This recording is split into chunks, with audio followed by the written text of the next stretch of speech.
Hello guys, today we start the topic decree of CPC section 2 subclause 2. हम इसकी definitions को देखेंगे, kinds of decree देखेंगे और इसके कुछ इसेंशियल्स हैं, इसेंशियल एलिमेंट्स हम आज पढ़ेंगे इस वीडियो में. So let's start the video. Firstly we define decree.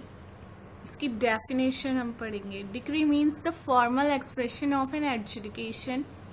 ये एक फॉर्मल एक्सप्रेशन है किसी भी एडजुडिकेशन ऑफ अ कोर्ट का, किसी भी कोर्ट का एडजुडिकेशन. एडजुडिकेशन का मतलब समझिए कि judicial determination of the matter in dispute, on off the matter in dispute. Okay, कोई भी जो मैटर डिस्प्यूट में चल रहा होता है किसी भी सूट में, उसका जो जुडिशियल एडजुडिकेशन है, सॉरी जुडिशियल डिटर्मिनेशन है, उसी को हम एडजुडिकेशन कहेंगे.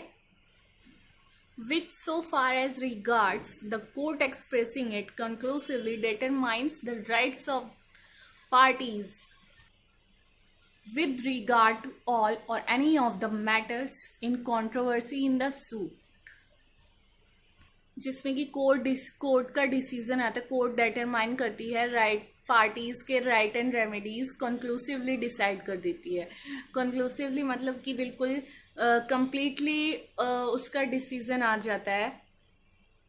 तो जो जजमेंट होता है उसके बाद डिक्री पास आउट होती है विद इन 15 days. ओके, तो पहले जजमेंट आता है, उसके बाद डिक्री पास आउट होती है और डिक्री के अगेंस्ट हम अपील कर सकते हैं. हाई कोर्ट में हम अपील करेंगे. सो जैसे कि हम हाई कोर्ट में अपील करते हैं तो ये जजमेंट के अगेंस्ट नहीं होता, अपील हमेशा डिक्री के अगेंस्ट की जाती है. ये पार्टी के राइट्स को, रेमेडीज को, लायबिलिटीज को कंक्लूसिवली डिसाइड कर देती है. डिक्री में क्या होता है कि पार्टीज के राइट्स एंड रेमेडीज को कंक्लूसिवली कंप्लीटली डिसाइड कर दिया जाता है. ओके, तो यहाँ पर बात होती है कि प्रिलिमिनरी डिक्री और फाइनल डिक्री. तो प्रिलिमिनरी डिक्री क्या होता है कि पहले जो कोर्ट डिसीजन लेती है, मतलब कि कोई सूट चल रहा है, उस पर अगर कोर्ट ज़रूरी समझती है तो कुछ मैटर्स के ऊपर पहले ही डिसीजन आ चुके होते हैं, तो उसको प्रिलिमिनरी डिक्री कहते हैं, जिसके कि हम अगेंस्ट अपील कर सकते हैं फाइनल डिक्री होने से पहले, क्योंकि वो है प्रिलिमिनरी डिक्री है. वो जो पहले की पहले जो डिसीजंस आ चुके हैं, आई मीन कि कोई भी मैटर जो डिस्प्यूट में चल रहा है वो अभी कंप्लीटली डिस्पोज ऑफ नहीं हुआ है कोर्ट के थ्रू. अभी उस the matter not completely disposed of by the court. Court ने जो ज़रूरी समझा जिन मैटर्स पर, उन पर डिसीजन दे दिया, उसी को हम प्रिलिमिनरी डिक्री कहेंगे. Preliminary decree is when of, जब कोई डिसीजन मतलब कि कंक्लूसिवली नहीं आ जाता, फाइनली डिसीजन नहीं आ जाता, तब तक उसको वो प्रिलिमिनरी डिक्री मानी जाएगी. जब कोर्ट कोई फैसला ले लेती है, अगर उसको ज़रूरी लगता है किसी सूट के बीच चलते उसके बीच में कुछ डिसीजन लेना वो ज़रूरी समझती है, तो वो जो कि before the suit completely dispose of, it is preliminary decree. Okay, और जो अपील होती है वो दोनों डिक्रीज पर अप्लाई की जा सकती है. प्रिलिमिनरी डिक्री पर भी और फाइनल डिक्री पर भी हम अपील कर सकते हैं. कभी कभी क्या होता है कि preliminary decree he final decree बन जाती है. और वो कैसे होता है कि जब कोई प्रिलिमिनरी डिक्री पास आउट होती है, उसके अगेंस्ट कोई अपील नहीं की जाती.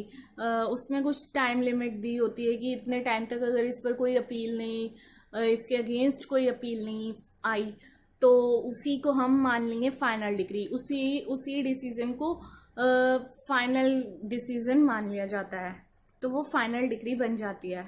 So it means sometimes a preliminary decree converts into a final decree. It happens when there is no appeal against the preliminary decree. तो जो टाइम लिमिट कोर्ट ने हमें दे रखी होती है कि उसके बीच अगर कोई अपील नहीं आती है प्रिलिमिनरी डिक्री के अगेंस्ट, तो वो फाइनल डिक्री बन जाती है. Then the decision will completely disposed of by the court. Okay, final decree यही होती है कि if the court completely disposed of the decision. There are 5 essential elements of a decree. First is there must be an adjudication. किसी भी court के decision को decree मानने के लिए एडजुडिकेशन, वहाँ पर एडजुडिकेशन का होना बहुत ज़रूरी है. ओके, मतलब कि जुडिशियल डिटर्मिनेशन, किसी भी मैटर के डिस्प्यूट का होना बहुत ज़रूरी है. उसी को हम डिक्री मानेंगे. यहाँ पर जुडिशियल माइंड लगा होना चाहिए, कोई एडमिनिस्ट्रेटिव माइंड नहीं. अगर हम एडमिनिस्ट्रेटिव को माइंड को लगाएंगे तो वो एक एडमिनिस्ट्रेटिव ऑफिसर हो जाएगा, तो उसको हम डिक्री नहीं मानेंगे. So there must be judicial determination. उसी को एडजुडिकेशन यहाँ पर कहा गया है. जुडिशियल डिटर्मिनेशन होना ज़रूरी है किसी भी डिस्प्यूट चल रहा है उस मैटर पर. ओके, अगर यहाँ पर जुडिशियल डिटर्मिनेशन नहीं होगा किसी भी जो मैटर डिस्प्यूट में चल रहा है उस पर, तो उसको हम डिक्री नहीं मानेंगे, उसको डिक्री नहीं माना जाएगा. ये जो चीज़ें हैं, decision on a matter of administrative nature or an order dismissing a suit for default of appearance of parties.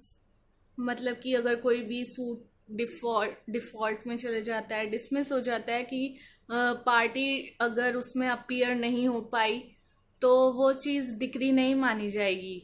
Decree होती है कि किसी चीज़ पर डिसीजन आना, किसी डिसीजन.